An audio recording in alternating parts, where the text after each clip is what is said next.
I'm going to actually ask like 2 or 3 questions at once, just so we can have a little more. What is a Kabbalist? Okay. This one is for Rabbi Sutton. It's like more of a statement than a question.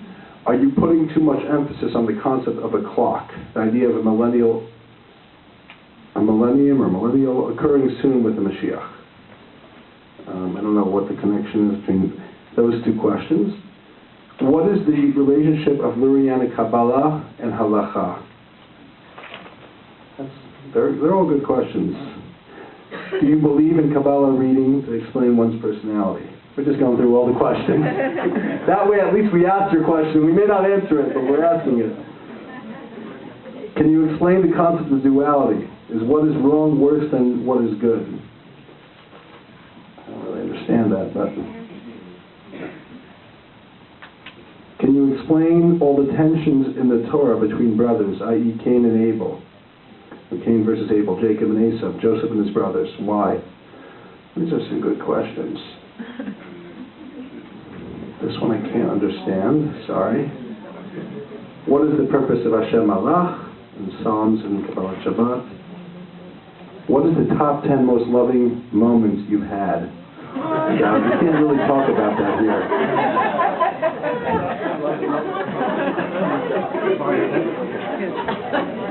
Okay. That's the easy one. So, we're going to have Rabbi Sutton. Why don't you pick 1 or 2 of those? Start. What I think we should do is everybody should just pick 1 or 2 instead of everybody answering them all.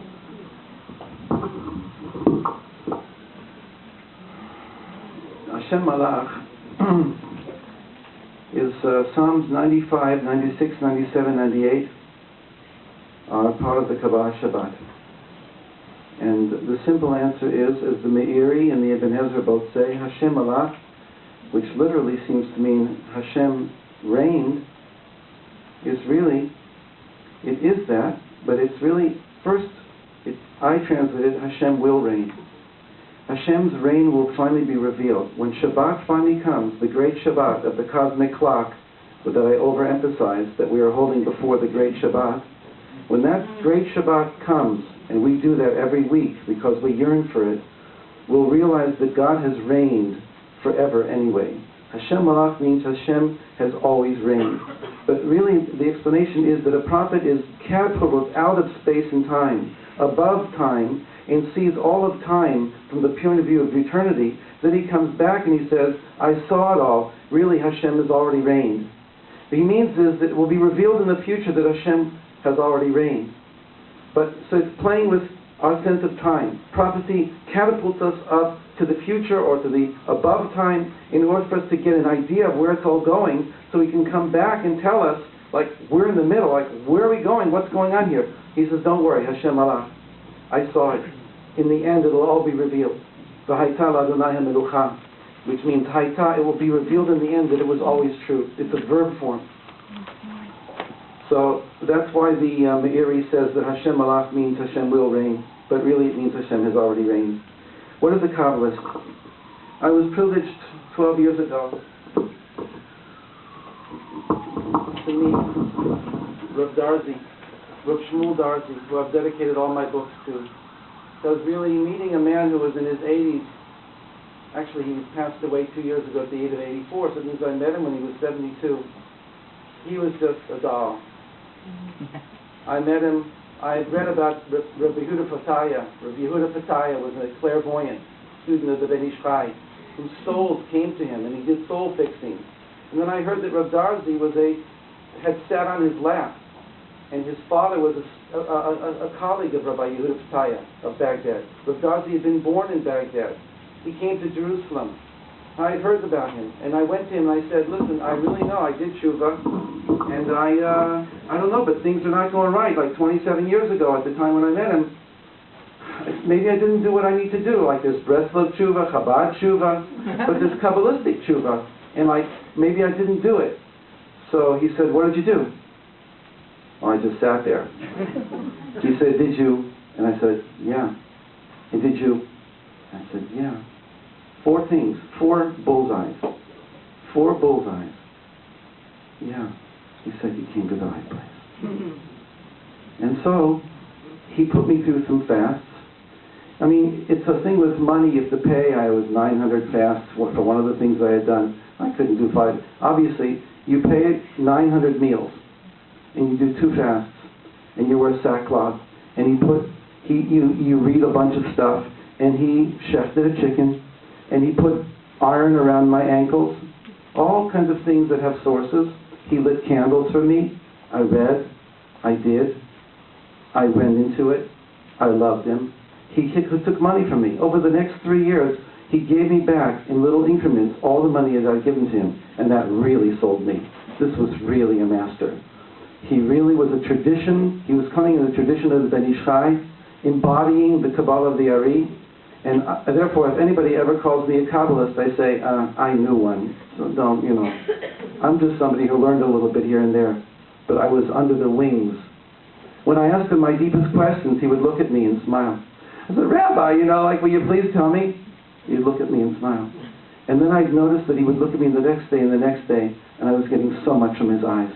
When he opened up the Ark, he would talk to Hashem in a way that most people feel very stultified and formal when they open up the Ark to take out the Torah. Rabbi Darzi smiled and radiated, and he prayed for all of Am Yisrael.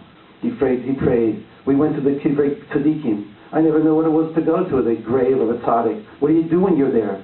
I went with him and I saw. So a tzaddik, a Kabbalist, is a person who embodies, who has received something real and has become that. And it's no jokes and no mafia and no money trips. It's real. And so, having lost him, I kind of went into I lost my center. And so, I want to do something now that will be in his memory, which is to make a place in Jerusalem for the true dissemination of what I learned from him. And so, I knew a Kabbalist.